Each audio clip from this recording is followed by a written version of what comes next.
famous Dealey Plaza. This is the kill area where John Kennedy died. The Oswald window is the window down one story down from the top, and the corner window. That's the famous Oswald window. John Kennedy, in my opinion, was hit as his car completed the turn from Houston on to Elm, and the fatal headshot was received by him as his car went past this lamppost, and in my opinion, that shot came from the gutter opening, which you can see right below the Fort Worth Turnpike sign. Other shots came from other positions, and we will now go behind the picket fence to point out where the other guns were located. Now, in this location here, one of the gunmen at President Kennedy's right front was behind this white concrete wall here, right behind where the young man is standing. The second gunman, according to eyewitnesses, was behind this picket fence here, about 20 feet from the corner. The trees in this area were much thinner at that time, as you can tell by looking at some of the early magazines that were published. This is a spot where eyewitness S.M. Holland said he saw footprints in this area, and he heard the noise come from this area. He saw smoke drift out from under these trees from this area, and 5 or 6 men came over here with him, and they found the footprints up on this 2x4 here and up on the bumper of the car.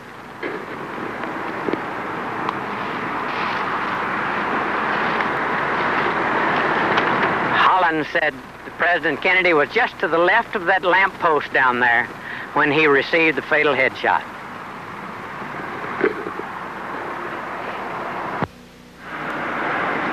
This is a gouge in the sidewalk which was pointed out to the police on the afternoon of the 22nd of November, '63, and the police parked 2 squad cars up on the sidewalk to cover up the bullet mark.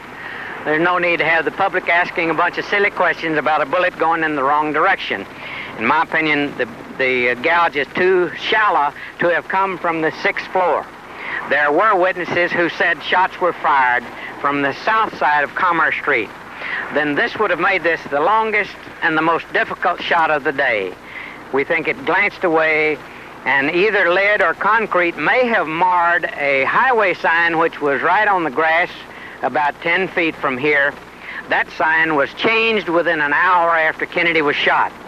There is further evidence that a black baby who was standing about where this man is with the camera, that baby may have been injured.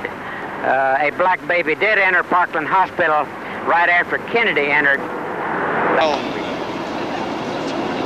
few days before the assassination, Winston Lawson and Forrest Sorrells from the Secret Service drove through the motorcade route to check it out. And initially, straight down Main Street, it went 1 block past the highway. It was to take a right on the street called Industrial Boulevard, which went up and went under the highway back onto the east side, right after Trade Mart. They decided, no, they don't want to go that way because that was the seedy part of town. They didn't want a wine opener and a wine bottle present on the last leg of the journey. So they said, well, it would be better if we go up the highway. Now, on the other side of the bridge, on the other side of the highway, all these streets converge on Commerce Street. That's the south. But on the other side of the bridge right here, the middle of Elm, Main, and Commerce, there is a median between Elm and Main. And the ramp to go up on the highway is off of Elm Street. So they cannot legally get on the highway from Main Street. So, how do they do this? Well, they could have put dirt or asphalt on the median and come down Dealey Plaza. Just the slowdown, the choke point would be between the 2 bridges. Very easy, very secure. Bounce over the median and going up the ramp. They did not do that. They could have just come down Elm Street here. After all, it's only 1 block off the Main Street. That's probably what I would have done. They didn't do that. They could have followed Secret Service motorcade rules if they wanted to come down Main Street and block or something.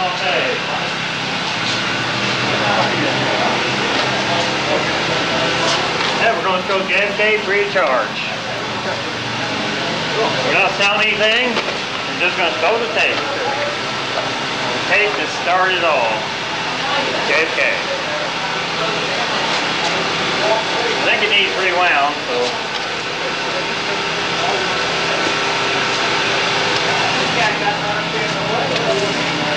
Okay, watch JFK Free Charge. We're going to show us right now. We're going to show the movie that started public interest all over again. Uh-oh. Stop. Rewind. Okay. Yeah, you want the paper, right? Yes, sir. Just look. Okay.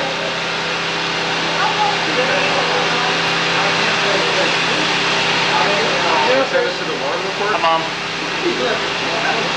Huh? Well, it's supposed to be Larry Howard's museum is supposed to be open today. I don't know what's the problem. Which station are you from? Or is that a personal camera? Huh?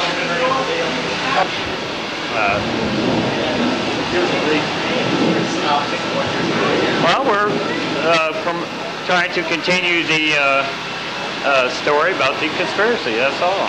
And everybody's entitled to their opinion, and they want to believe us, they can. If they don't, well, that's fine too. Yeah, oh, we do it every day. Oh, we're not selling one now, so come back to Monday and we'll tell you about it. Or come back, not Monday, we don't do that. Come back Tuesday.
Going downstairs. can? Is there? The exhibits aren't finished, but the one downstairs you can look at now. Oh, okay.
I'm Larry Howard, the director and president of JFK AIC. We opened in the spring of 1989 in the West End Marketplace area. Now we're fixing to open at a new location on the corner of Commerce and Market Street. It's a very professional building. We're across the street from the Kennedy Memorial, and it's the 30th anniversary of the death of JFK. Oh, and it's working. All right. Okay, good. No, I asked them last year to broaden it to Robert Kennedy and Martin Luther King, but they did. But it looks very nice. They're going to have to put a nice sign outside. Yeah, we will. I said everybody must know where the King building is, and he didn't know. Anyway, it was not too bad a walk. We're still working on the exhibits. Interesting followers. Is Larry here? I'll go get it for you, okay? Okay, in his office. And Robert's here too, huh? Yeah, he's here somewhere. I'll see which one I can find for you. I can check it if I can.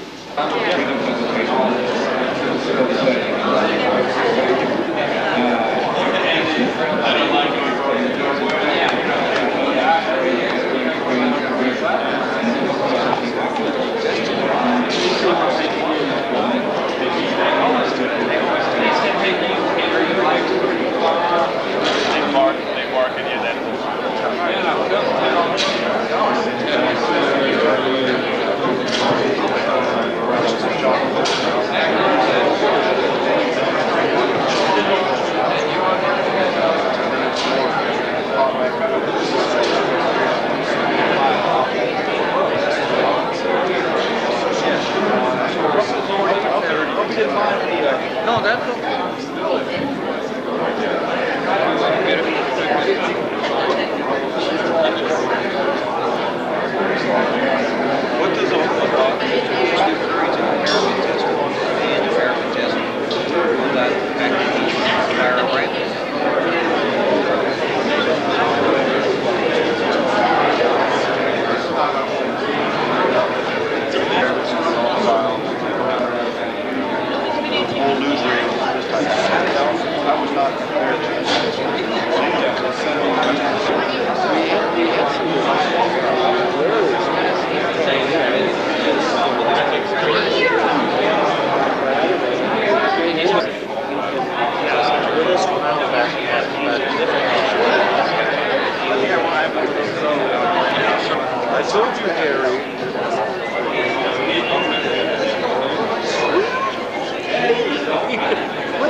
about the race case, the whole book, the story. You probably know what I do. So I would just, Well, you're interested about the race case.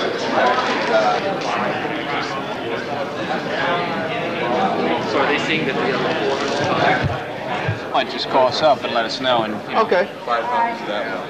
Isn't that awesome? I'm trying to trade for other books, older books. Did you read out there? That's it. Well, if I'm Tom Hay, we did a lot of work on the roof. No one did it. No one has touched it but us. No one. I mean, you can imagine the combination of stuff. Malcolm X before it was in. When I do my music thing, I just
Although I've heard him interviewed a few times since Friday. Okay.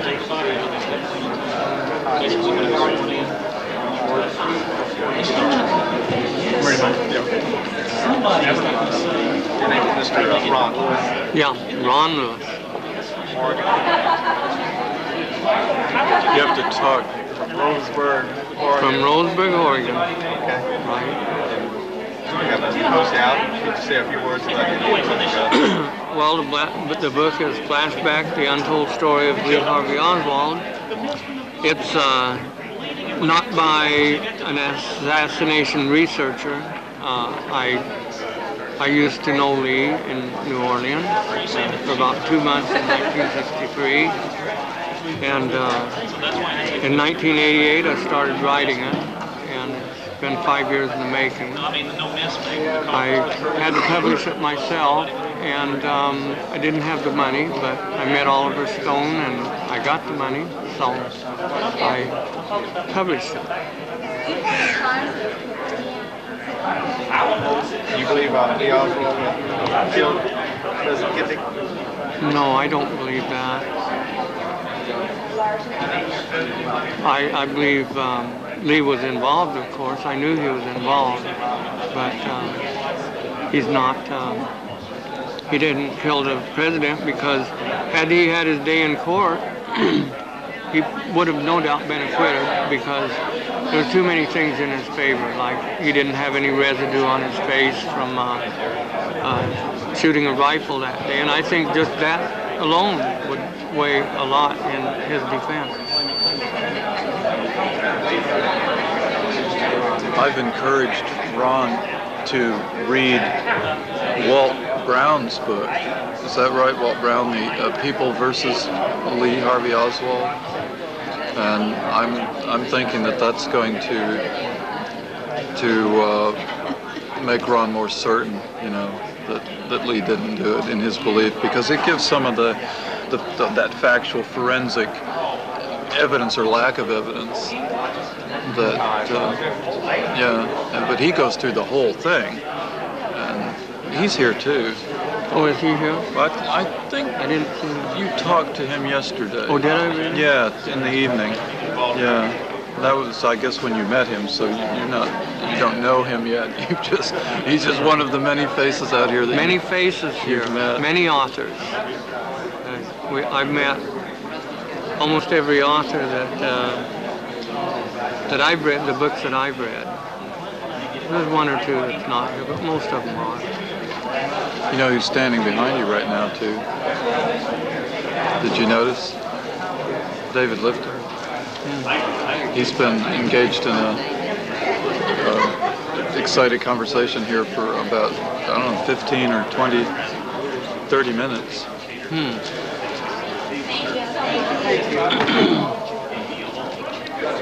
I don't see what the big deal is of getting him out. No, he's not all limp and everything else. This is like, let's say it's as late as 5 or 6 o'clock. No, we're talking about in Dallas. In Dallas? 40 minutes. No, it's 2:15. Okay, when they first get him off? Yeah, we're talking about the question of getting him out of the original coffin and just into a body big enough. During the oath taking? Yeah, either then or when they first get on the plane. The real moment, I think, of truth is when they first are on the plane, they turn the corner, and they're alone, and the Kennedy group's down there, and that's when they go, okay, let's do it. Because Jacqueline ascends the steps after. We don't know how. We don't know how long. We don't know how long after it is. They may time. say, not yet, Mrs. Kennedy, whatever. We don't have any motion picture film. We do know that she rode in the O'Neill funeral car, which was a 1964 But you got to go Cadillac. beyond that, to the point where they're on the airplane. If they're on the airplane, okay, you're up there in the fuselage, you've just turned the corner. Was it not latched down too? Well, he's the experienced man on latches. The Elginbridge, the self-finance. So basically, I did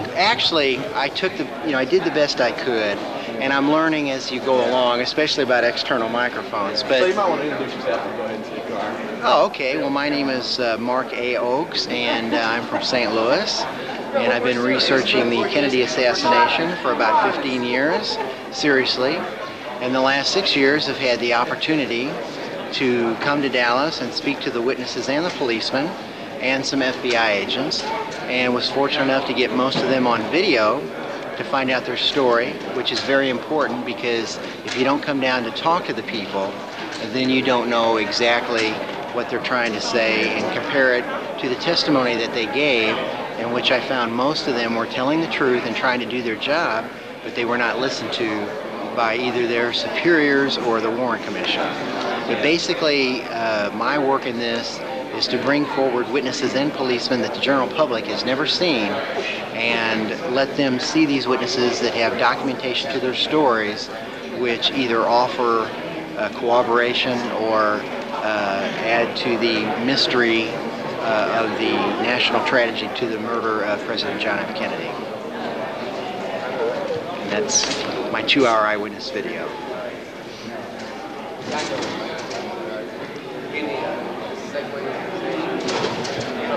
Which also has former Deputy Sheriff Al Maddox, who had the note that Jack Ruby had slipped to him shortly before he died, and the note read that my motive was to silence Oswald.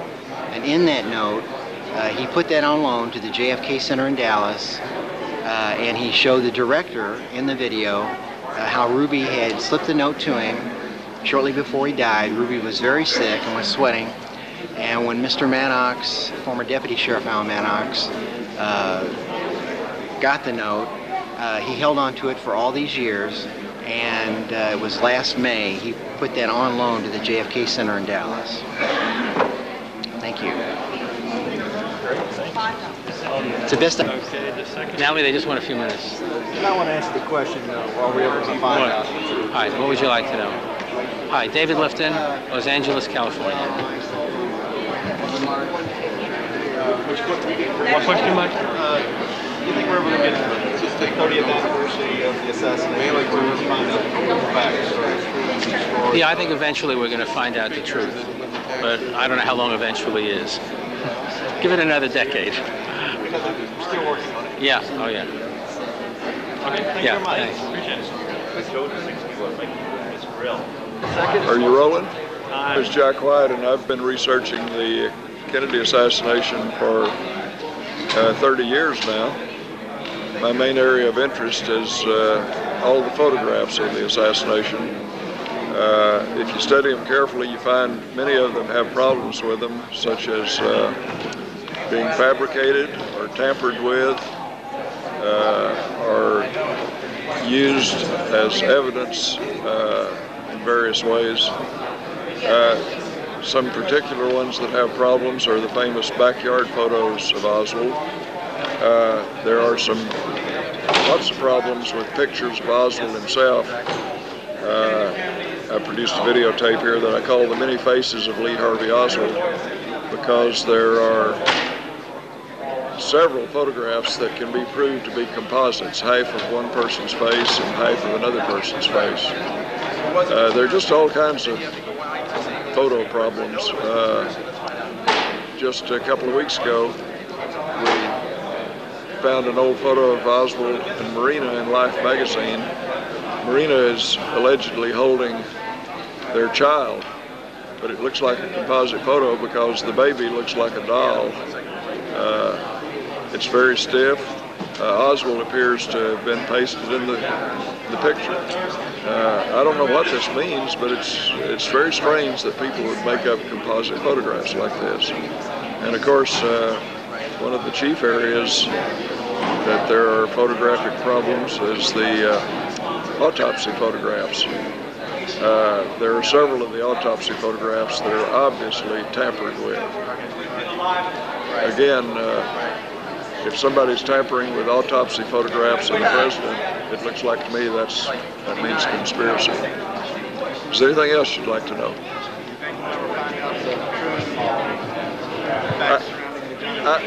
I think we pretty well can tell what the true story is now. We just don't know a few of the particulars, like exactly who did what. But we know that it was somehow related to someone in government, such as an intelligence agency, or even the FBI and the Secret Service. But most importantly, it's been covered up for 30 years, and somebody is still covering it up and putting out false information, such as books like Case Closed, which is just the Warren Commission warmed over. Anything else? Any other videos you're coming out with? No, I produced the two videos, fake, about the backyard photographs, and the many faces of Lee Harvey Oswald, which is concerned with Oswald as an intelligence agent. What is your opinion, if you can explain it? Robert Grodin's video. This is one of the better compilations of information about some of the photographic evidence in the case. I'm happy to endorse Robert's work. He has an excellent new book out also. Thanks very much. Sure. Thank you. Very good. Yeah.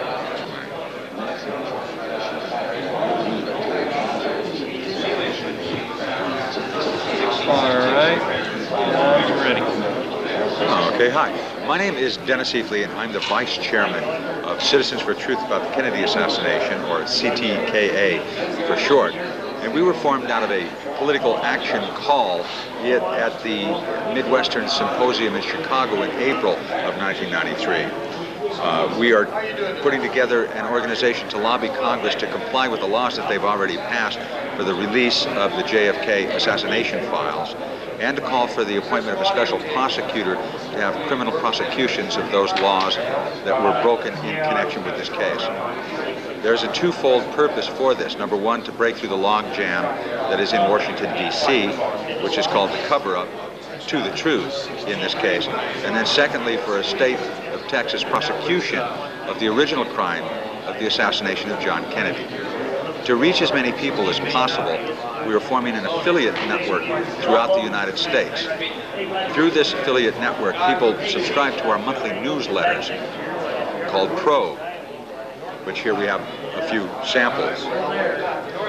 This is the only newsletter within the research community that is done on a monthly basis and tells people what is happening on a day-to-day, week-to-week, month-to-month basis in the real-time events of activity that is happening now. And in a case that has had no official movement within the past decade, it becomes important that if we're going to rally support and get unity within the research community, that we need to do that through an organ that lets them know how they can address the grievances that we have.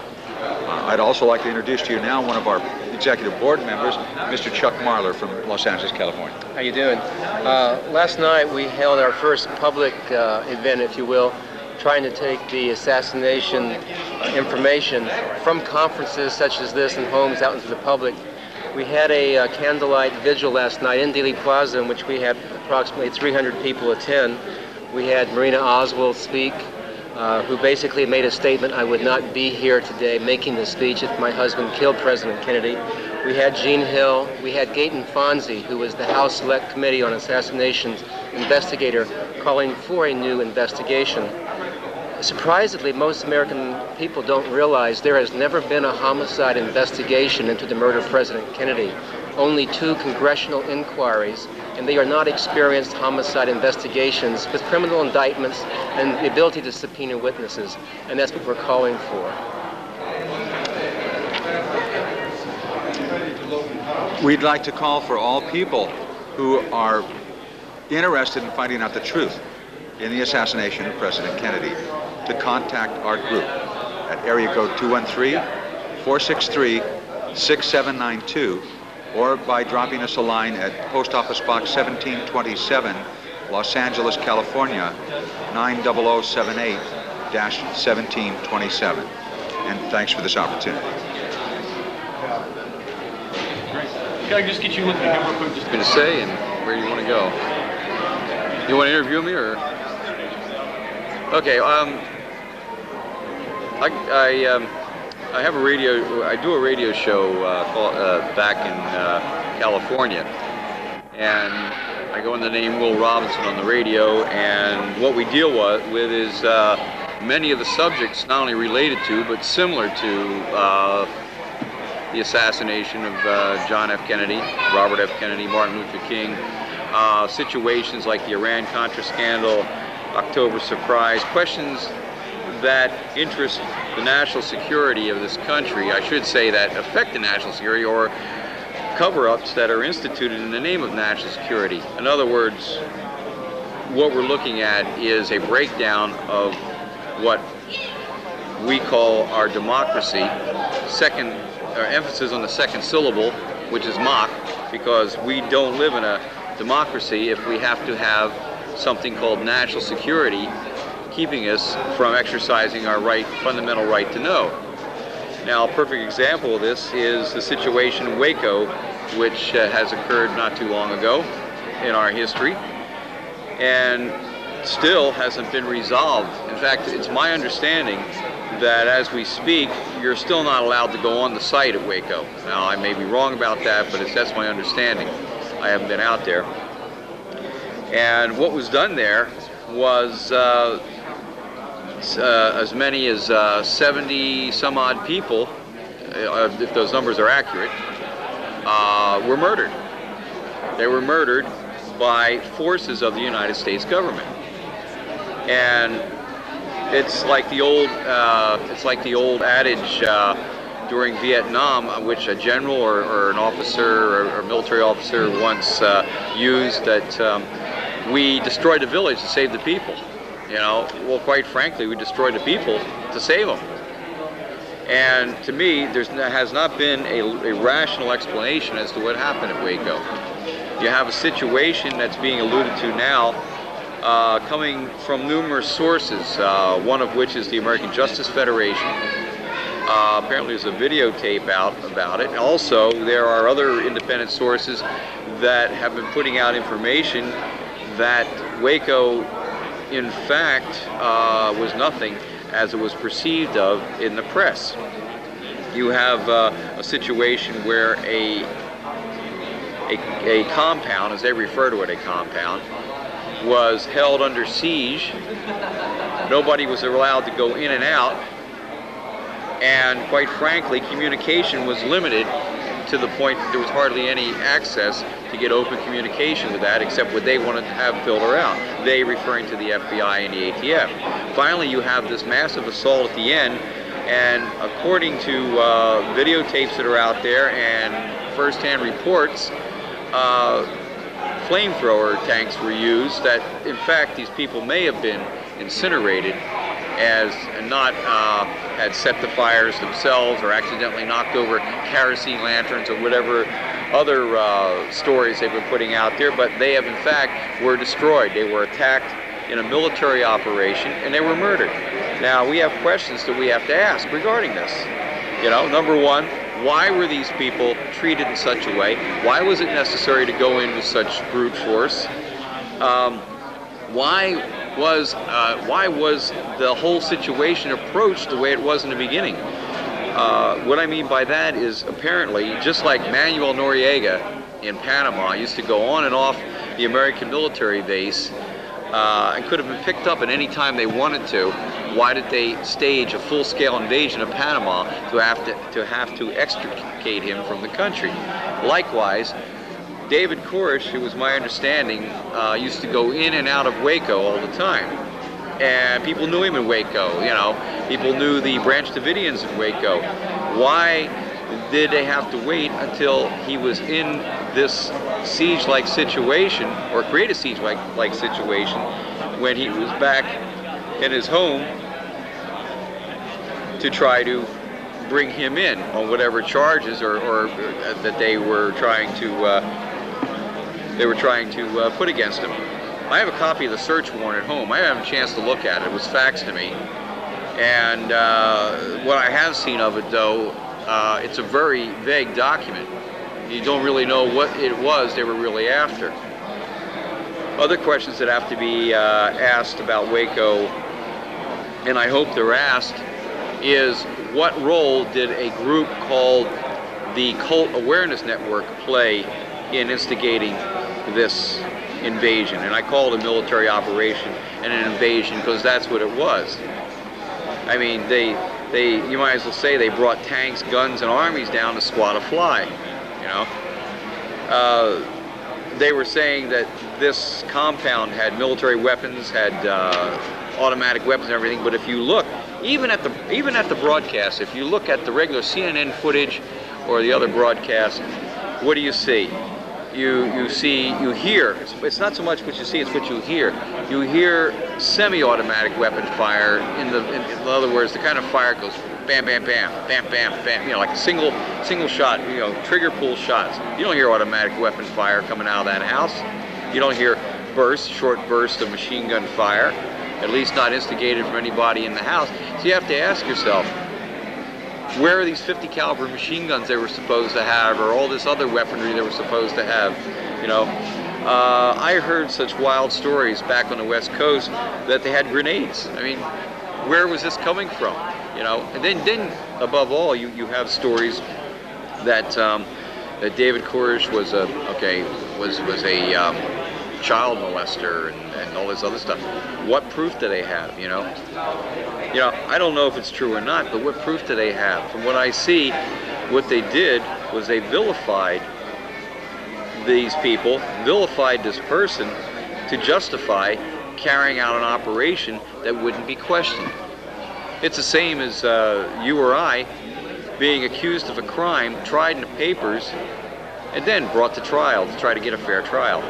You know, you're already tried in the papers as being guilty, so why should anybody care? So, I don't know where this is going or what good it's going to do, but I really hope people not only asking questions about things like the Kennedy assassination, which is another one of the big unsolved mysteries or murder cases or cases that are open, but also ask questions about current operations such as Waco. And I think Waco is a very important one because a lot of the one fact that did come out of Waco, that these people were murdered. These people were assaulted in a military fashion right here in the United States by people who were supposed to be their protectors. If they really were serious about wanting to save the lives of those children, they wouldn't have attacked that house with the weaponry that they attacked that house with. They wouldn't have laid siege to that place. They wouldn't have bombarded it. And that's another question. What were they bombarding it with? Sure, they told us they were doing a psych war, psychological operations with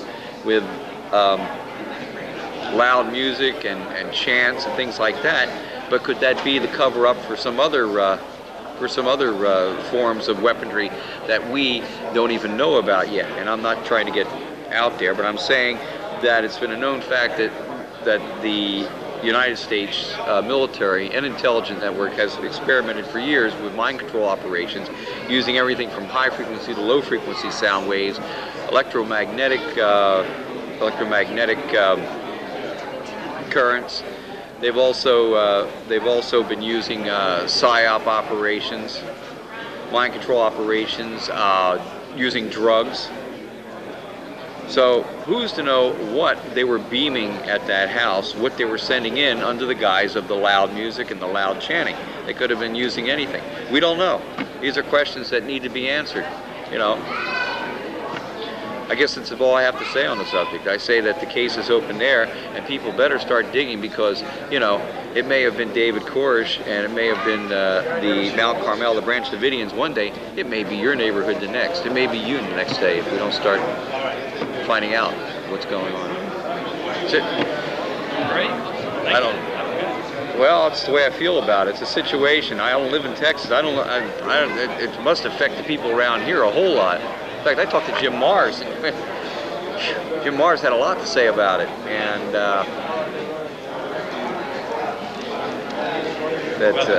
oh yeah, he's very incensed about it. There's a lot of people that are incensed about it.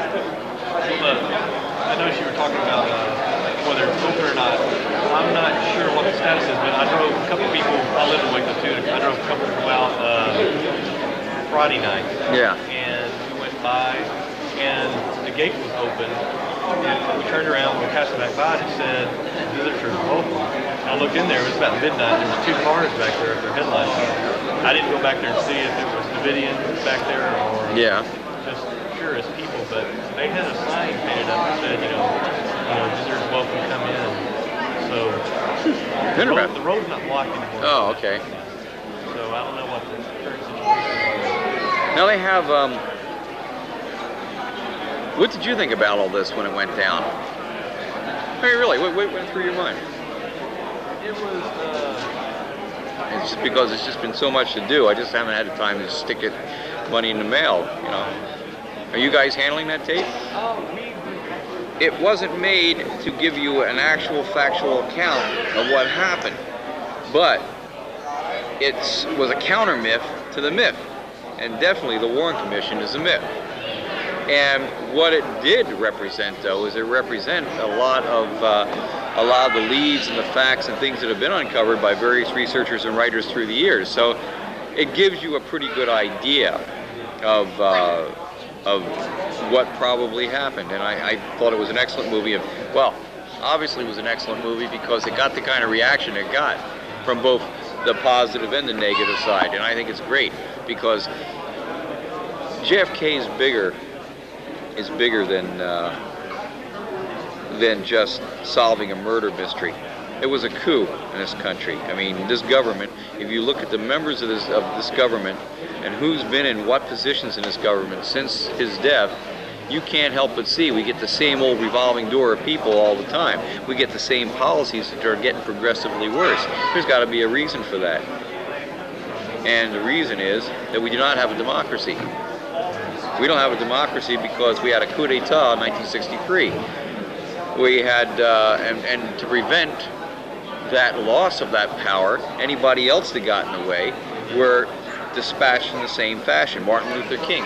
Martin Luther King, everybody mistakes that his civil rights stance is what got him killed. That isn't what got him killed. Martin Luther King got killed when he started talking out against Vietnam. Once again, we come back to Vietnam. Kennedy, Vietnam. Martin Luther King, Vietnam. Bobby Kennedy. Not only Vietnam, because he was talking about ending the war was wrong and he got into it, but he also wanted to look into his brother's murder. They weren't going to let him in. Well, I thought I mean, I always thought about, knew there were potential conspiracy. JFK opened up, of course, a lot of questions for me, just like he did a lot of other people. So, I mean, I thought it was an excellent movie. I thought it was very well. Oh, yeah. Whether it's supposed to be the exact truth, but I think it shows you that there's enough inaccuracies in the whole thing that, What it showed you is a lot of questions have to be answered, and we can't accept the official version without these questions being answered, these areas looked into, and that's what it showed you. And the more, what's great about it, what I liked about this, the more the more they attack it, and the more is revealed about the people who are attacking it and what they represent, and the worse the attacks are becoming. Obviously, the attacks are reinforcing the people to start running the other way and saying, no, maybe they are hiding something, you know, like maybe we should look at this stuff, look for this new evidence, and I think it's great. Yeah, I noticed at this time, this is, you know, especially with Posner's book coming out, that thing is so transparent. I've studied this subject for at least 20 years. I worked with Mae Brussel for a number of years. I don't know if you ever heard of her or not. She was a political research analyst, and she had a radio program. She's also written articles back in the 70s, in the 80s. She spent 17 years on the radio, 25 years looking into the Kennedy assassination, and her work alone took you right into the belly of the beast. The idea of what was going on behind this government, that these conspiracies that we saw weren't our figment of our imagination, that yes, there was a direct link to what happened to Kennedy, a direct link to taking over this country. And that's in a fashion what we see and what's happened.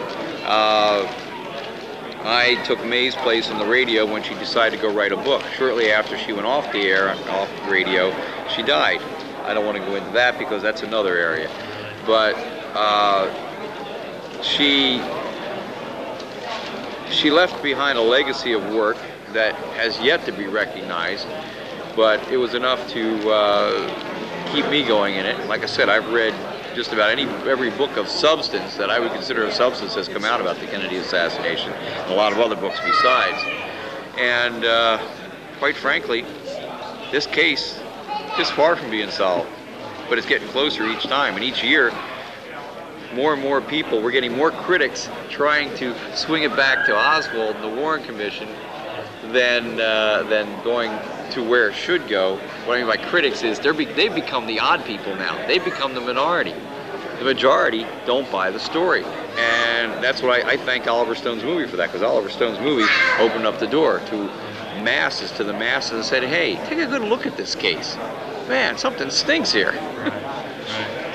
So, you know, so that's where it goes. It was an excellent movie, and that's why we're here, and that's why attendants are up at these things. And no matter how many of the people they put in around here to swirl around and still throw some more disinformation out there, red herrings, truth will out. You still have some of the witnesses alive. You still have some of the basic researchers that have impeccable credentials, that have been telling nothing but the truth, and it's becoming more apparent to them telling. For example, Peter Dale Scott. Peter Dale Scott is probably one of the best people here as far as looking into the Kennedy assassination, and he really knows how to dig beyond the rubble and find the gems. There's some other ones here, and there's Jim DiEugenio, who, though he's new in the JFK assassination books, has done extensive work. His book on Garrison alone is a great book to help vindicate and validate the smear campaign that's been going on against Garrison for many years. You know, and why? Because Jim Garrison had the audacity to take this thing to a court of law and try to open it up, you know, which is what it should have been done. So, you know, there's a lot of questions left to be answered, and we just have to keep digging. And, for example, the service that the people you're connected with perform is just one of a many group of, you might say, dedicated people, Army, and that want to know. And always, we want to know the truth. We want to. The final analysis is that if we are a democracy, then let's operate like a democracy. I mean, if we're going to become a fascist nation, then don't play this game with us. You know, let it be. You know, I'll move. You know, tell me if that's what you want, but don't play this game with me. Don't give me the illusion of democracy, and then try to tell me, you know, or you know, and then in reality have me living under a fact. Because right now we're living under what can be termed nothing else but fascism. It's a form of fascism, and quite frankly, if people don't wake up, they're going to be in the same situation as people like the Davidians. Like I say, I don't know what Davidians are innocent or guilty of anything. That's irrelevant. The point is, they were put in a position they never should have been put into. You know, like I say, it was the Davidians, Koresh, and those people yesterday. It might be you or I tomorrow. Do you think they will, as far as the Kennedy thing goes, do you think they would wait until all the people involved with it are like dead or gone or so old that none of them can be implicated before? It may not wait that long. I think things are getting closer. I think there is enough people pushing now. Maybe I'm being a bit optimistic. I'm sure if they had their way, they'd never want you to know. Because it goes beyond people. See, that's the point.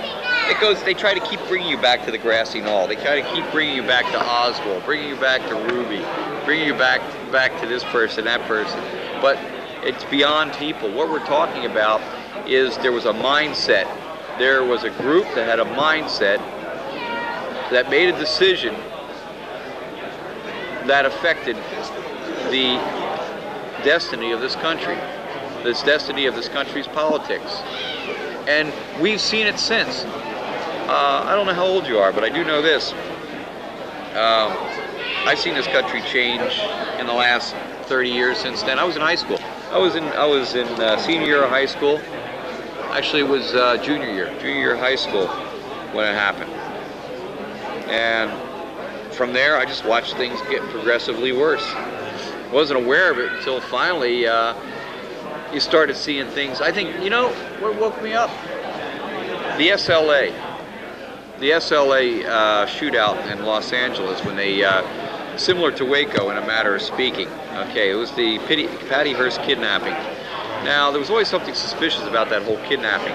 Well, Mae Brussel, the researcher I was talking about, wrote an excellent article that was written in a Realist magazine back in the 70s entitled "The SLA is the CIA," or why Patty Hearst was kidnapped. Excuse me. Why Martha Mitchell was kidnapped was another article she wrote. I can give you an interesting story behind that. John Lennon. Let me jump to that. This is good. Show you how accurate Mae's work was. She wrote the first and most definitive article yet on Watergate, entitled "Why Martha Mitchell Was Kidnapped." She had trouble getting it published. She went to Paul Krasner of the Realist, and they had to come up with, I think it was $5,000 to get it published. She at this time, John Lennon was being persecuted. They were trying to deport John Lennon out of this country. He wanted to become an American citizen, and it was because of his politics. John Lennon's politics are very much was not in line with the Nixon administration, and they wanted to get rid of Lennon.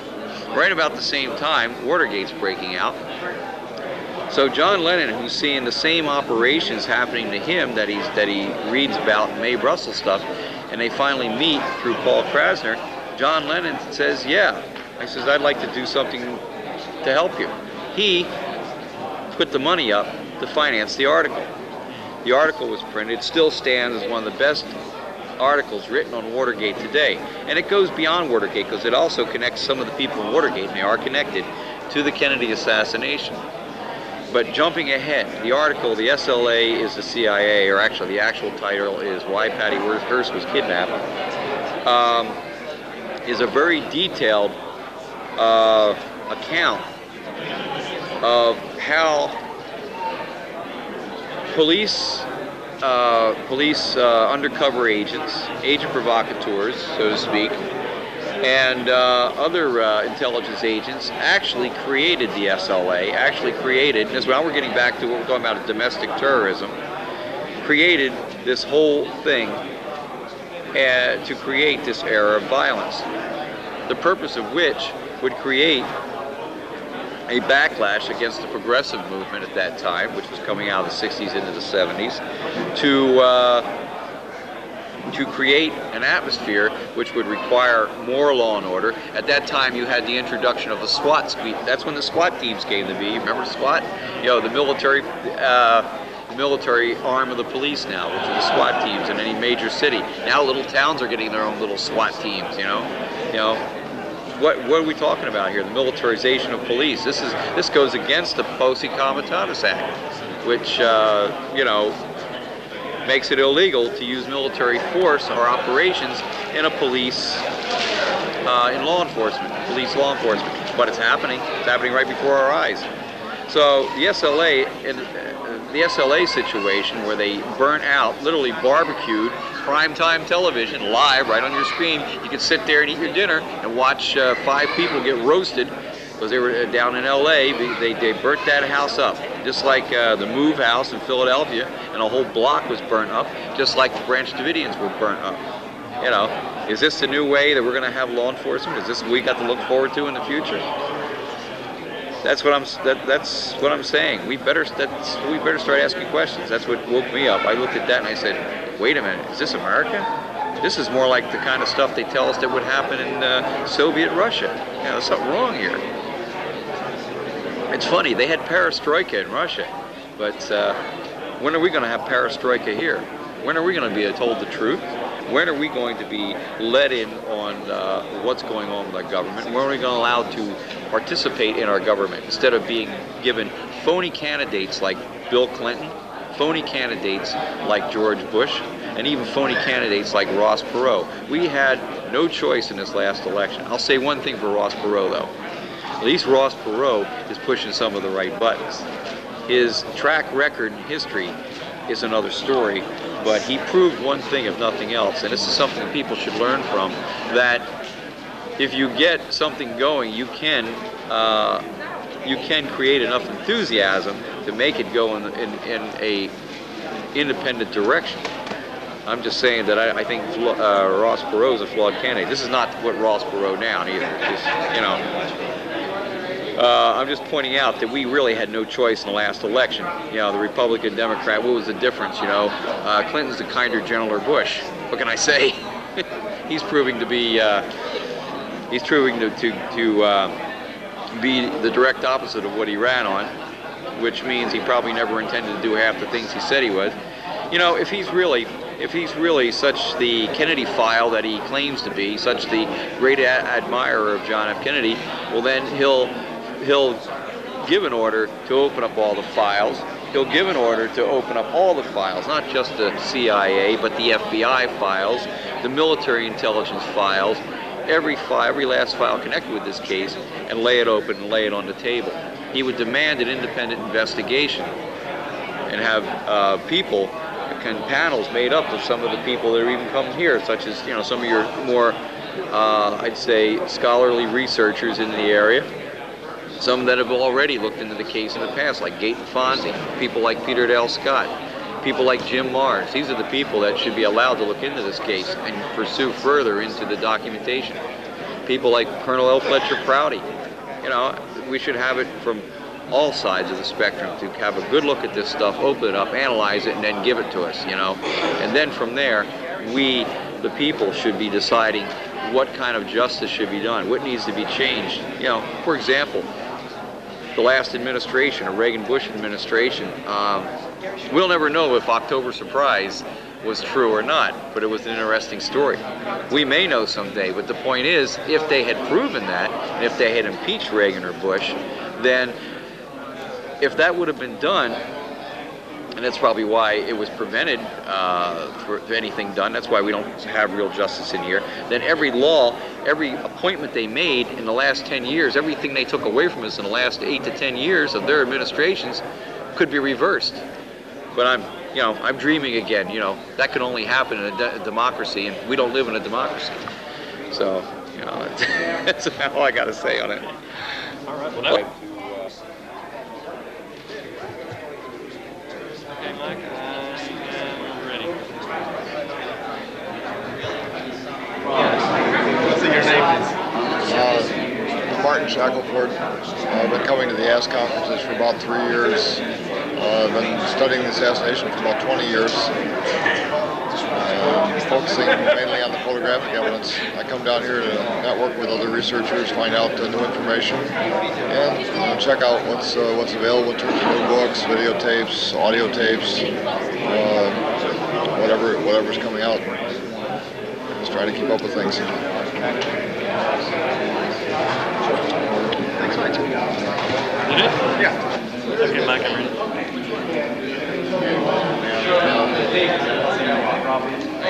I'm Robert Johnson, Director of Archive and Research at the JFK Assassination Information Center in Dallas, Texas.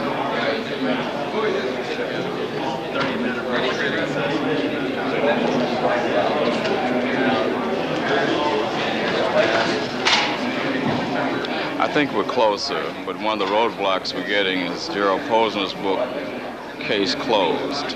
The major media seems to develop that as the Bible of the assassination. So it's holding back true researchers who are trying to find out exactly what happened.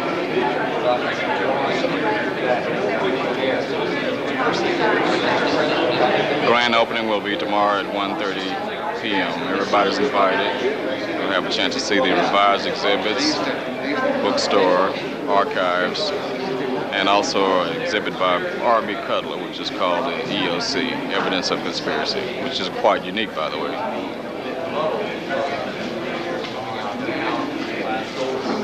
I don't know if he's coming or not. I've heard rumors that he might come, and I've heard other people say he's definitely not. But either way, they'll have some people over there. And I think Dealey Plaza should be preserved. I mean, this is where one of the most important things in history happened, you know, death of a president at a young age. And I think we should preserve that for posterity, for people over the years who want to come back and look at the area, research, look at the angles, try to figure out if Oswald fired all shots or if there was a shot from the grassy knoll, just to get a general idea of what happened on that date. And I think it would be a shame if you wanted to just bury all this by redesigning it or you know, tearing down the buildings, etc. So I think we should preserve Dealey Plaza for posterity. So I'm all for the National Park designation of Dealey Plaza. Of course, that's at 11:30 a.m. tomorrow, Mike, if you can make it. Our dedication will follow that afternoon about 1:30, and we want to have it on the 22nd, which is the 30th anniversary, as you know.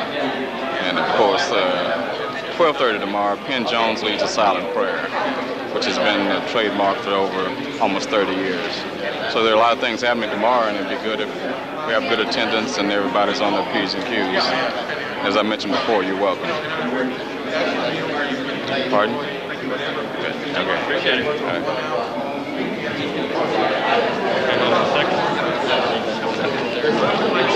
Okay, by the way, one thing I want to let you know, the case is not closed. Even if we find out who was responsible for Kennedy's murder, the case will never be closed. Because we need to leave it open so that posterity, people can still research and try to find that. So something like this won't ever happen again. The case is open. And I'm ready.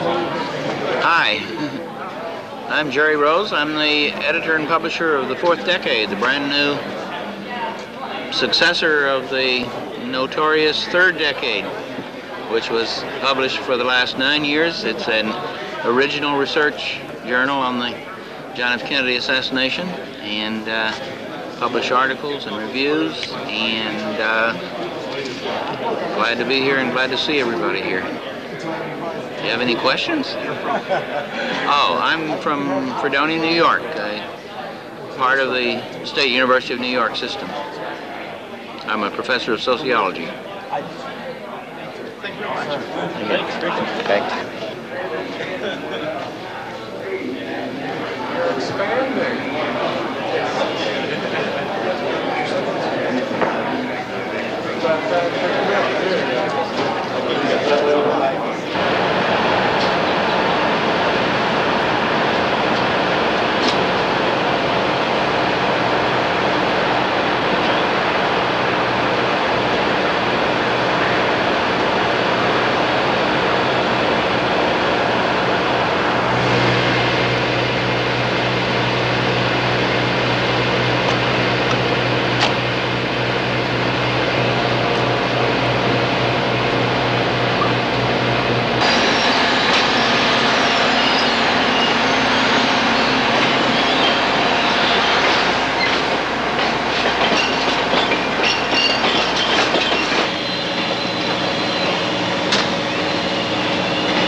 device.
Pages of documents and photos on the assassination.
Hello, yes.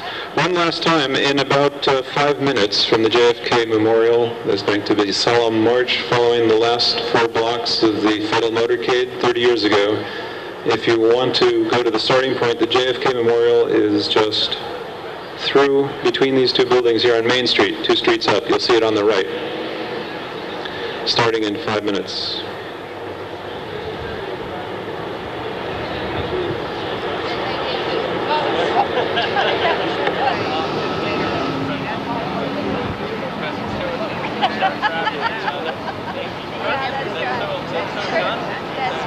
I got 20 crust beans, Dave.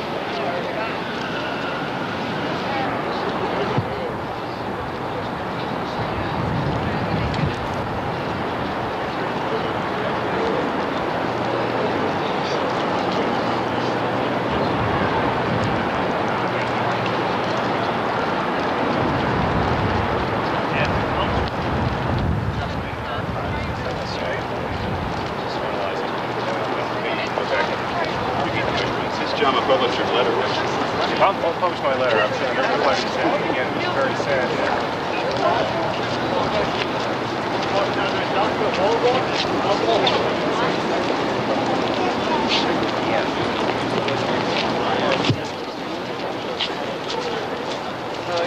Yes. He's in Stony Acre anyway, with the same size everywhere.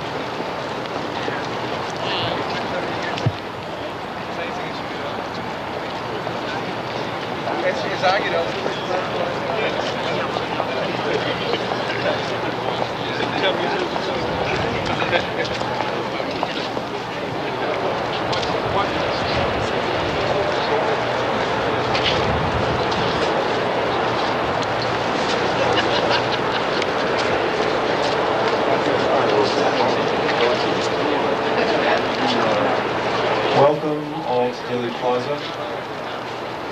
The ceremony will start in a minute. If you want to just stay there in the street, I just wanted to point out that where the front of the crowd is approximately where the fatal shot was fired. So we have to wait for a few more speakers to arrive, so we'll start the program in about 15-20 minutes. Make yourselves comfortable.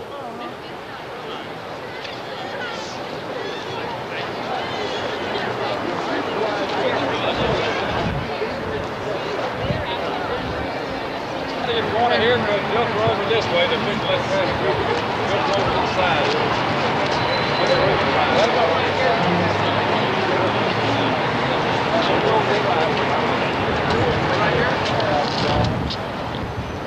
Right to JFK.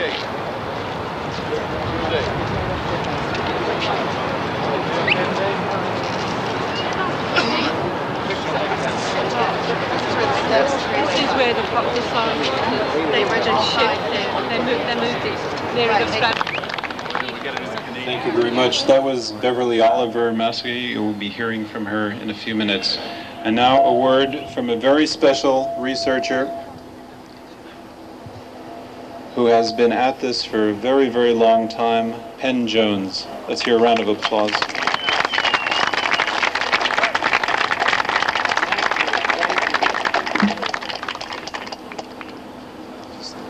I'm an old man now, but years ago I wrote 4 books on the assassination of John Kennedy. I think there were 9 guns firing at him in this area, 2 of them from the top of the jail. And it was well arranged and well organized so that there was no chance for the president to escape. I hope someday we will overcome this, but it'll be a long time from now before we will overcome it. The president was killed within 30 yards of the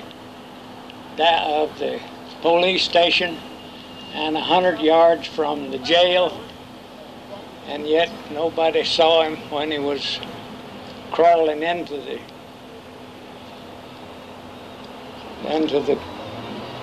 tunnels. I think he crawled in from down below the railroad track and crawled all up the way, up to where his shooting position was. I did it. I know it can be done because I did it, but it sure as hell wore the knees out on my britches when I was crawling up there. I'm grateful to all of you for appearing here today. And I'm grateful to the people who urged me to say a few words. And I think that's all I can say. Thank you very much.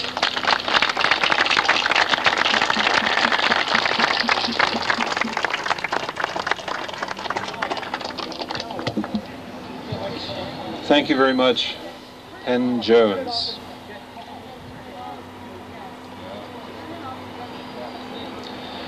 Something happened here 30 years ago. 30 years ago and just a few hours. Something happened here. A shot, many shots were fired. More than 3 shots were fired. And those shots were heard through Dealey Plaza, through Dallas, Texas, through the state of Texas, through this country and through the world. I'm sure each of you who are old enough to know about the event when it happened know exactly where you were. And they cried throughout the world.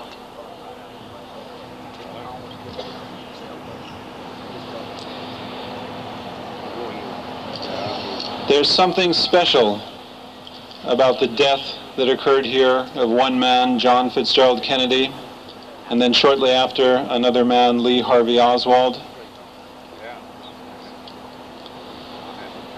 But what happened here was not about truth, it was about lies.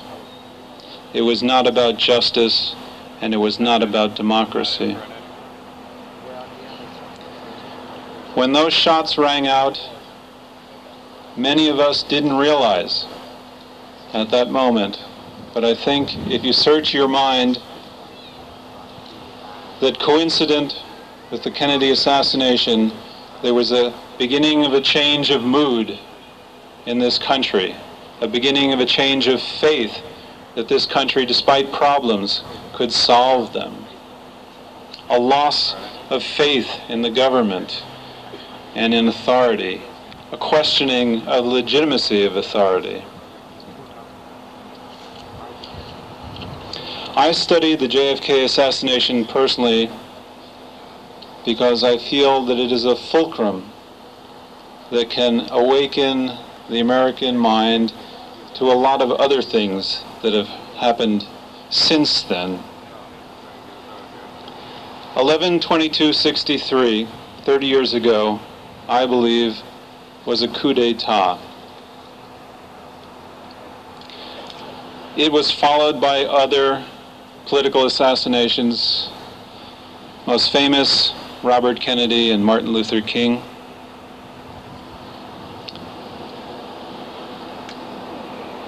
JFK was not a perfect man, nor a perfect president, but he was a good man, a very good man, and a very good president.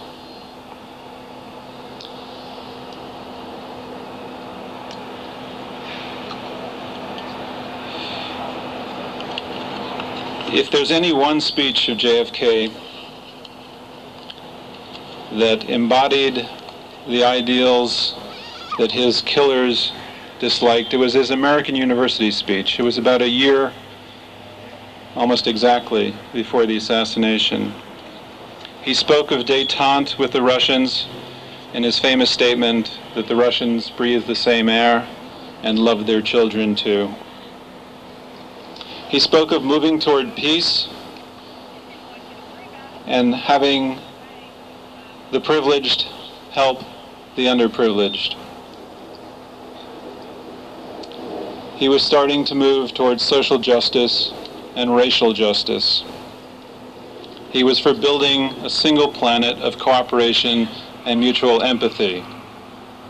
He had angered many powerful forces in America, among them rich oil men in the Texas area, organized crime, which his brother and he were starting to do something about, the CIA and the intelligence community over the Bay of Pigs and other matters, and the beginnings of a civil rights movement supported by the president, which was angering many racists. The ultra-right were angered by many of his policies. The military-industrial complex, the national security state, whatever you want to call it, the militarists did not like his policy, which was preparing to withdraw troops from Vietnam well before we were heavily engaged there.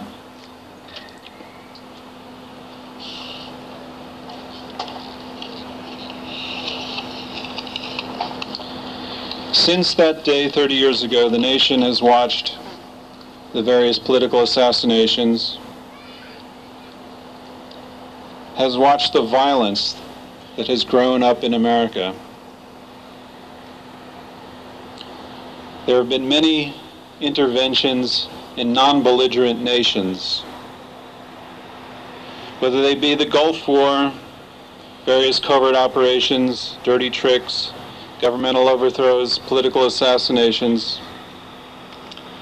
It has become a time where the ends justify the means, and the means are often covert, violent, cynical, amoral, corrupt, and serving only a small power elite. TV and the media have amplified this glorification of violence. I think that the killers of JFK did not do this in private, did not make it look like an accident. They did it in a public place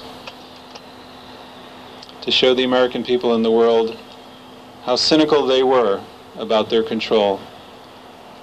They did not want to let the president that we had selected, or our parents had selected, run this country. They installed their own government, and elements of what they installed are still with us. For CBS to put a program on which absolutely crucifies and fries the three most outspoken witnesses to the assassination, Jean Hill, Beverly Oliver, and excuse me, Ed Hoffman.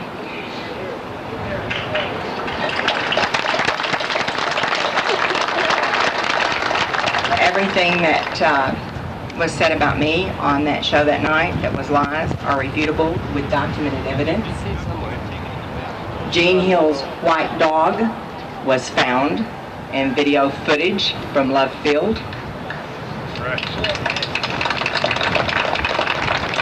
Ed Hoffman's big tall trees that weren't there in 1963, well, we have pictures of it back then and they weren't there.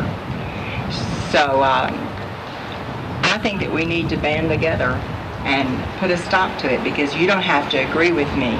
That's your prerogative and you have that right, and I want you to have that right, and I'll fight forever for that right. But we don't have a right to crucify other people because of our beliefs.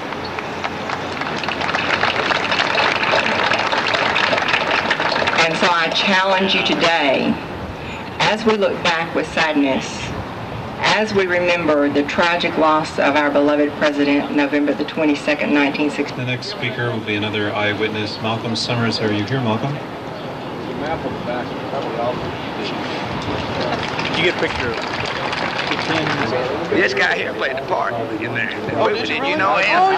Malcolm Summers. Yeah, he was Malcolm. That's right, Malcolm Summers. He said the guy, producer selected him out of the line to play that part. Yeah, he said he was in line. I got out like 4 hours late, and I was in line about 15 minutes, and Stone came out of the door down at the convention center. He stopped and picked a lady out of line that looked like Jacqueline, except she was blonde. She had a little pillbox hat and a little veil. Yeah, I heard that. And so, you know, he's coming down the line, and the line is like 5 or 6 people wide, like a mile long. And I got bad back, so I just told myself, Moody, you're not going to get a part in this movie. 4 hours late getting here. Then I saw Stone, and so I didn't say anything to the people in line, and I just, you know, walked through the line, and I had on a trench coat. And why I did this, I don't know, and this is not me, but as Oliver Stone was walking by, I just stepped out away from the line like this and pulled my jacket back. And he stops and he goes, and just he's about to point at me, this little bitty lady that was ended up being one of his assistant producers, just, I mean, launched from about 8 feet away and landed flat-footed in front of me going, yeah, him, he's the one, he looks just like him. I don't know what the hell they was talking about at the time, but this little ball on our nose, and remember, when he got out of the military, he was 39 years old, weighed about 155 pounds. When I played him in the movie, I was 39 years old, weighed 155 pounds. Yeah. They had my hair done up like his. I looked just like that picture. Got out of service. I should have brought you up there and told them that hell, there's a guy playing the part in that damn movie. Well, you know, one of these days, you know, the shirt you're wearing today that I didn't get to wear in the movie? Yeah. So his wife saved the shirt. Oh, check this. Crazy. Hey, I don't know. I didn't know it till funny part about it, see, he thought I was dead. They told him I was dead. So he called and he talked to my wife about 5 minutes, and she said, well, if you want to talk to him, I'll let you talk to him. She said he like to drop his Oh, I got that story published, too. Did you? I got it in the car, yeah, Expose magazine. Yeah. It's about 6 weeks ago. Is that right? Yeah, you don't know this, I don't think. Did you hear about me directing the movie? No. They were shooting the scene around the Jean Hill character. Yeah. Now, the whole first 2 days they were shooting the scene, they had Jean Hill coming up to the end of the street, you know, you're over there by those two cameramen. Yeah. And one of the things that I was doing, you know, I did it the first day, so I just repeated it every time after that. I would walk down to the street and stand in the street, and as the motorcade came around, well, I'd back up, you know, because those motorcycle guys are going by. And so when I did this exactly the same way. When the fatal shot was fired, you know how you hit the ground and rolled over, and then turned around and watched the motorcade, and then you ran the last three, there was that bus, that police car, and the motorcycle. And you ran between the police car and the motorcycle. Okay? I didn't know this at the time. I was doing the research up at the Assassination Center. But every time I walked down to the street, that lady that they had playing a Gene Hill character, that blonde-haired bitch of a woman, she would get down there and race me across the street. And I'm thinking, now wait a minute. He told me he fell and hit the ground so many times. He said, man, I feel like a yo-yo comes up and down. Yeah, retake. And those production assistants, I'm wearing all black because that's what he was wearing that day. And the ground was muddy. And so every time we'd run the scene and I'd dive and roll, well, my rear end and my knees and my hands would get that kind of clay stuff on it. Well, then it would air dry and I'd have these white patches. And so this happened like, we must have shot that scene 115 times. Production assistants would come on a cut, and they would come up with these diaper wipes, and they would wipe the dirt off of my butt and off of my knees. And I mean, you know, there was 400 people on this set, and it got to where every time there was a cut, here come these two girls to wipe the dust off of me, and I'd just reach and grab my knees and squat over, and I'd be having a conversation while these girls were just wiping me down with this. It was the wildest time I ever had. But well, now they asked me to come down. When I found that picture, I pissed off Robert Roden, the guy that wrote that book. He was the historian for the movie. Well, are you doing this for... No, we're doing a little documentary. My name is... would you like to see a headline? Here's a headline that you probably never saw before and never will again. Newspaper from Las Vegas. Obviously, all the news would have to refer to the day before. Okay, which, of course, is November 22nd. And my feeling is that there's more to it than that. Evidence is that this is the only newspaper which probably declared its innocence. And I've gone through a heck of a lot of papers in my time in evidence, and I've interviewed witnesses. Not that we discussed the paper, but here's a paper that at least states the case fairly. Also, it says suspected assassin. What newspaper would have done as much 2 days later? Even the New York Times, for example, on its famous headline said, presidential assassin accused by Dallas citizens. Do you recall that? And then they had to retract it in a very small section of the newspaper by the editor, who happened to be Powledge, the New York Times editor, retracting that story. I know that because I wrote a review of it. I got boxes. I got stacks of boxes. Hired I own photos, documents, movies, everything. Oh, okay. I've had Penn Jones. I've had Ray Marcus, David Lifton. I had all the early researchers who appeared at my class back in the mid-'60s, toward the late '60s.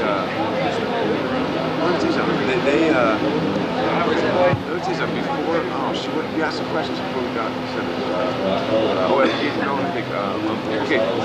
There's been some important information that turned up here, which I have to check out, but there are two witnesses who've never been identified, if you can believe their stories, and they surfaced here. They said they didn't want their names known, and we identified them through pictures in the book. One of the persons, this is in, see, I'll point, yeah, I will in a second. Let me just, this is the book by Groden. And two of the witnesses here who they say do not appear and have never come forth to give their names for whatever their reasons are. And we identified them by showing them their picture in the book, and one of them pointed to the picture. One of them is, of course, the famous Zapruder film. It's the man with the hat. You can see that. And the other picture is another picture taken by Phil Willis, and he's a man in the hat there. You may not be able to see him there. He claimed he was wearing the same hat that he wore 30 years ago. I don't know if this is true. I got to check it out, but that's what he said. That's something that will have to be definitely looked into. I'm getting more optimistic as the years go by. I was very pessimistic. If you had seen me like 10 years ago, I would have probably said probably very unlikely. But my feeling is that with the files being released, as slowly as they are, with all this current uprest and feeling about what's going on with the books and people saying the case is closed when they know very well the case is not closed in the minds of the American public. The case is never closed as far as the American public is concerned, even when they don't read the books. Certainly if you took a poll here of all the people here, in my view, I think that the overwhelming majority would be that this case is no way closed. So that's where I think. So I'm optimistic that I believe it's Dr. Cyril Weck who's going to be speaking here, that he will see the answer to this whole case in his lifetime. And he's pretty well along in his years. And I happen to have a feeling that something will happen where we will get the information that we need. Now also, Think very carefully. In that one. Anywhere is fine. Trey, T-R-E-Y. T-R-E-Y? T-R-E-Y. I don't want to go. Go ahead.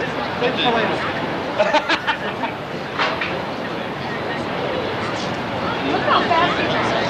I mean, you see how fast it is. That's fine. We're not just sample it. I'm going to go. Come on here now.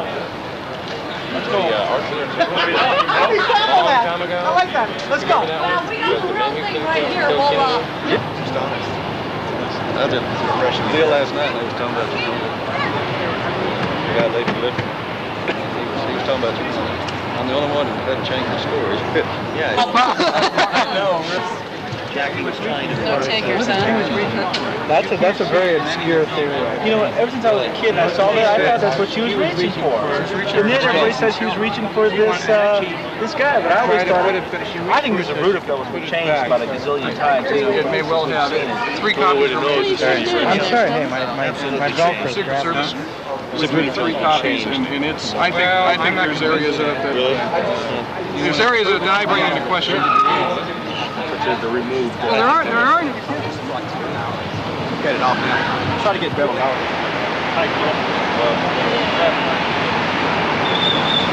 Three things that I may not know who committed the murder, and I may not know exactly what happened, but being an eyewitness just across the street from Abraham the Zapruder, there are 3 things that stick out forever in my mind.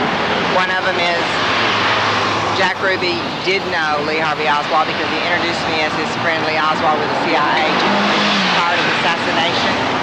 And then I know without a shadow of a doubt that the president was shot somewhere from behind the picket fence, and then he went violently backwards into the seat. And I know that that Regis Kennedy with the FBI, no matter where he came from, is the one who took my film 3 days later. Oddly enough, an FBI memorandum has appeared. I have a copy of it in my briefcase now that says it was dated the 25th, November the 25th, 1963, and it refers to my film, and I find it very odd that that was the very night they confiscated it. Oliver. Thank you for sitting.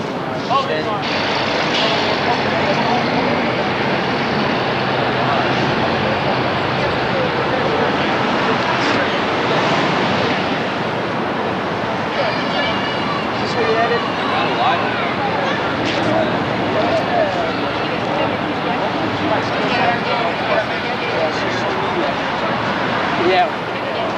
Well, if once it starts.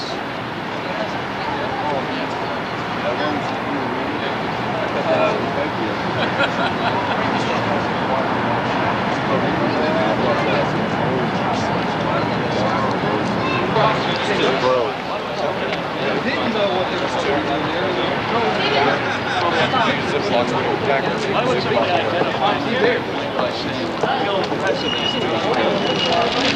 Oh yeah, no, I agree.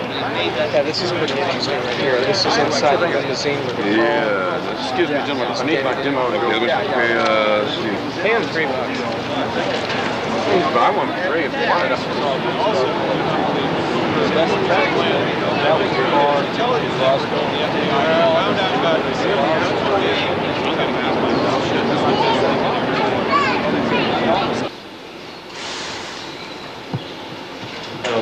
It should be really. You can't get it over there, huh? Well, yeah, it's pretty dark. Okay, because Bernard Fensterwald, and he was very instrumental in naming a room in my honor in Washington, but that's all right. Spin over a little bit, I'll get you in the center of this and you get some of that in the background. The second gun tape, they give you one if you want it for a prop, but again, they have a tape on it that says all right. Let me get another focus here. All right, and I'm ready. Hello, I'm Ted Chirac from Los Angeles, California. On June the 5th, 1968, a date which will linger in my memory forever, I was there. I was the first reporter and the first witness to get inside the kitchen pantry. Robert Francis Kennedy was killed, but the world did not know. He was not killed by Sirhan Bashar Sirhan. Senator Kennedy was killed by a right-wing extremist, a security guard, a private security guard. And the alleged assassin was Thane Eugene Caesar. I've been with this story for 25 years, and I've told it on tape in the historic film, video, The Second Gun, Who Really Killed Robert Kennedy. This film is a treasure, because there'll never be another film made like it in the 20th century, perhaps even in the 21st century.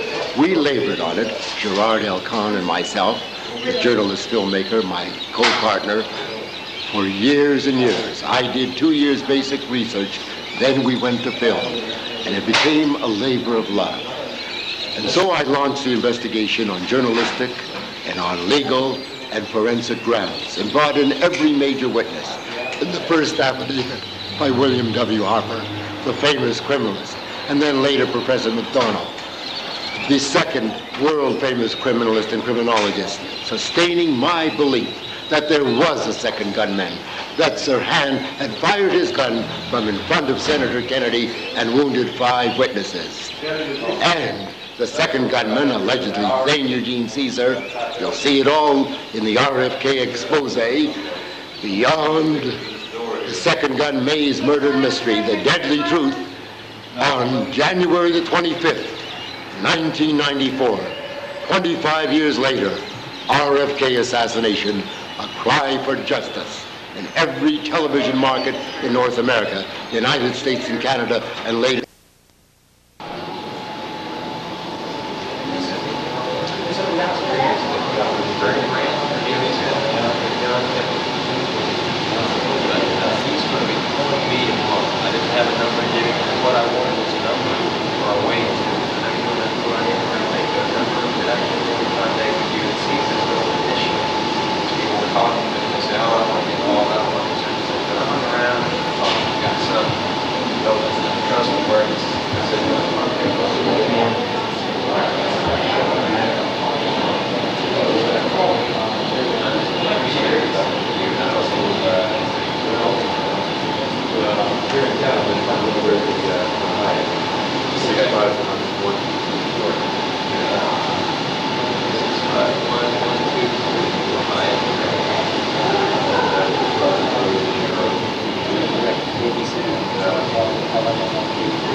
Seems pretty random. Yeah.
We're here at the JFK Assassination Information Center.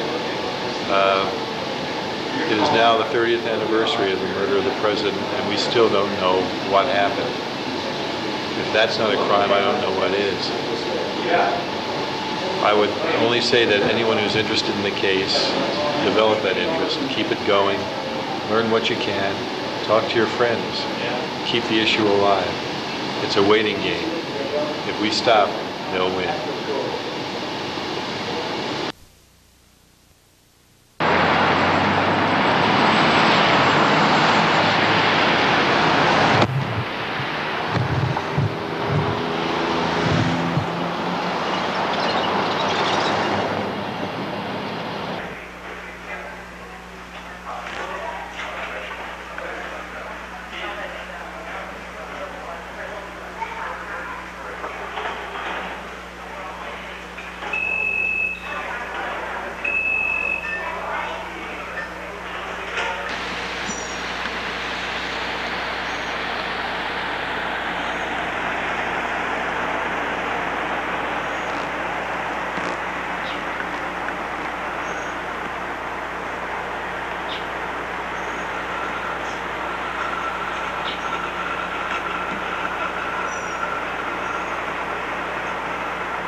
And then we take off.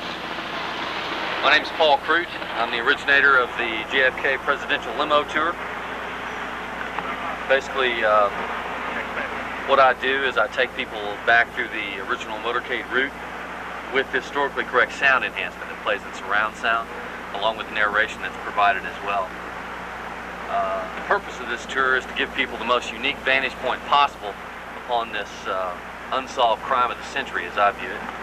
It's the best analogy I like to use is it's very much like what is done in a high-profile trial, where the judge and the jury are given the opportunity to go back through the events leading up to the crime to better ascertain what may have happened.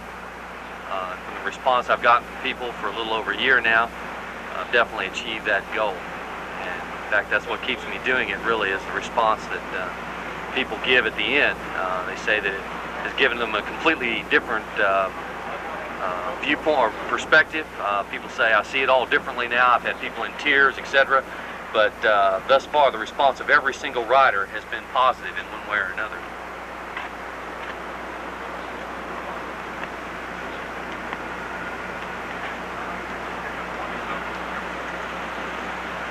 Sell the videos. They're in the custody of Diane and the groom. Oh, okay. I appreciate it, but I'm not a very good video guy.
Stick around at the Pullets I come. I want you to stand there and film them. I'm talking to them. Tell them. How much time do you have? 2 weeks before they run everybody out? Well, no. West End Police.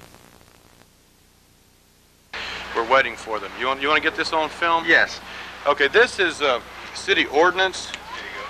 Now, it's not a law because it hasn't been enacted into law by the state legislature in accordance with Article 3, Section 29 of the Texas Constitution, but right here, Section 50 of the Dallas City Code, this is Article 12, Section 50-156, vending in public streets, goes A, B, 8. It says nobody can sell anything with the following exceptions. We're number 8. And they know this at the West End, but somebody at City Hall, John Council Rodriguez, opinion on this. They sent me a bunch of regurgitated crap, which is basically just this and the other codes with a letterhead on it, and then went to done. This was last week, and the ticket. The ticket is for no license in the Arts and Warehouse District, but I just showed you the law that says that we're in public property in the city park where you can't get a license or legal. But he keeps writing these bogus tickets and threatening jail. And how much is the ticket? What is? First time it's $25 to $500. The second time it's $50 to $500. And the police, even though it's not law, it's ordinance, have the option to take people to jail on it. Okay, now the day shift, now they cannot convict because thanks to the Corporation Court Act of 1899, there's no municipal court in the state of Texas has subject matter jurisdiction. You need 4 different jurisdictions. So they can't even get to first base while I'm doing it. But it's still a hassle to go down in front of the muni judge, who probably doesn't have a certificate of officer on file anyway, and go through the whole procedure. Thanks. Organization that puts, lists all the buildings, but the Dallas Historical Foundation, which runs the 6th floor museum, is started with $1.2 million worth of private donations, is privately run and operated, and has a nonprofit status, nonprofit foundation. They're trying to privatize Dealey Plaza. This park, of course, is the birthplace of Dallas and the gateway to the city. It was historical long before the president got shot here. But because we're getting too close to the truth, they're trying to privatize the park and run us out through it. Hi, this is Robert Grody. I'm here to tell you that the 30th anniversary of the Kennedy assassination videotape is really worthwhile, great collector's piece, and it's a pleasure to be here at Dealey Plaza to tell you about it. Worth having your collection.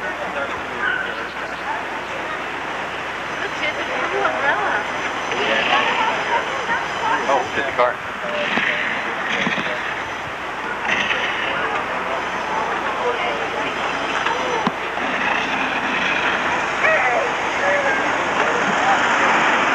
Okay, now we.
the 20th of 1963, I was president of the Dallas County Medical Society, and the executive director gave me 2 little tickets and says, you go to this meeting. Well, I said, well, I'm not a Democrat. He says, you represent the doctors of Dallas County. So I was at the Trade Mart waiting for JFK to come and talk to us. And it was noon, and about 12:15, Eric Johnson, who was the mayor of the city at that time, came to us and said there's a delay. And about 10 minutes later, he came to us and said there's been some trouble. We don't know what it is. And at about 12:35, they had already served us our steaks, and we'd had 2 or 3 bites of it, and it was delicious. But he said the president's been shot. They think he's dead. And as I characterized it, I didn't see another person take a bite of any food after he said that. And as a matter of fact, I never saw such a sad-looking bunch of people in my life. So they all got up and started to walk out. We finally got to our car almost at 1 o'clock, and I said to my wife, I said, you know, we turned on the radio, and when he listened to what's going on, I said, you know, I bet the people in China knew exactly what happened here long before we did, and that's the truth. Now, I only have one other involvement with this. One of my associates named A.D. Sears had some friends down at the police station, and he was called one day and said, would you have yourself and a technician at your office at 2 o'clock tomorrow morning? He said, well, sure, what's up? He said, well, we can't tell you, you just have yourself there. And so at 2 o'clock in the morning, they come wagging in Jack Ruby and took a bunch of x-ray films and found out he had cancer in his lung. And between that time and 2 or 3 months later, I was no longer at Bader, and they let me work over at Parkland Hospital. And Jack Ruby was almost dead, but they brought him down to the x-ray department to take an x-ray film to his chest, and of course it was filled up. He died soon afterwards.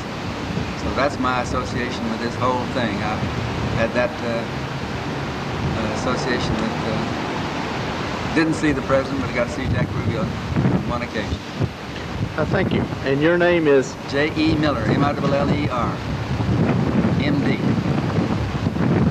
Malcolm Perry is, in fact, I see him over at St. Paul Tumor Clinic on Wednesdays sometimes. I guess I should ask him after I've had this experience with all these people who think there was a conspiracy, but I really don't have enough information that I really know to express an opinion. I just don't know whether there was a conspiracy or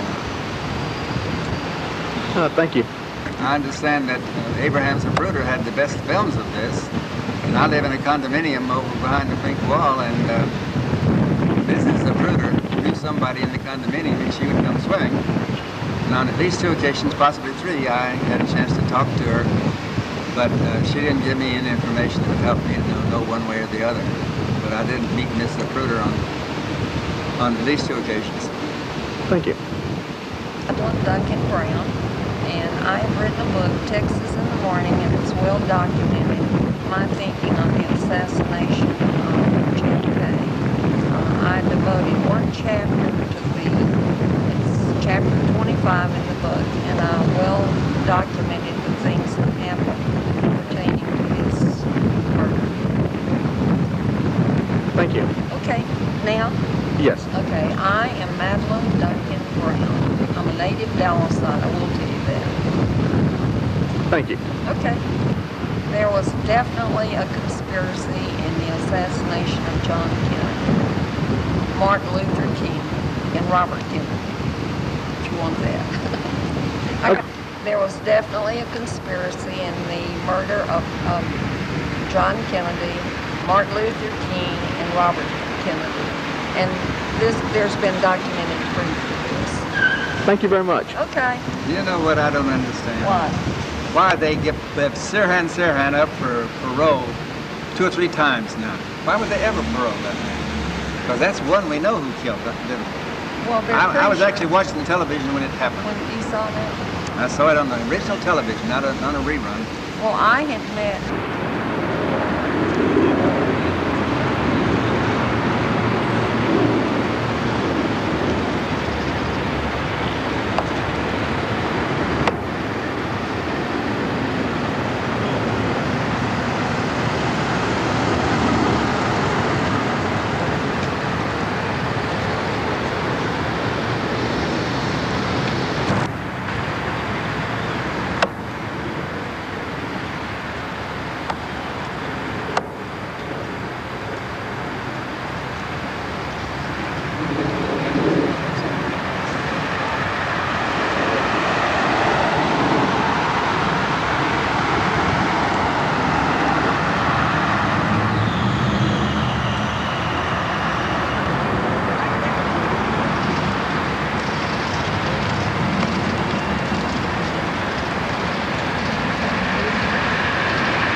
Here we are on the 34th anniversary of the Kennedy assassination, and it dawns on me that this is the first anniversary of the assassination in the second third of the century. We've now gone over a third of a century and we don't know the truth. We do know that Lee Harvey Oswald didn't do it. And right here we have the stockade fence. I think we all know that in fact at least one shot was fired from that point, probably two. And if Joe Podger doesn't like that, he can stick it up his... I wasn't going to say it. Anyway, over there we have the Texas School Book Depository. And not much we can say about that. I believe that shots were fired from there, but not by Lee Harvey Oswald. And here we are on the grassy knoll itself. You know, it's amazing how many people will stand here and ask you where the grassy knoll is. Anyway, I hope to talk to you on the 35th anniversary.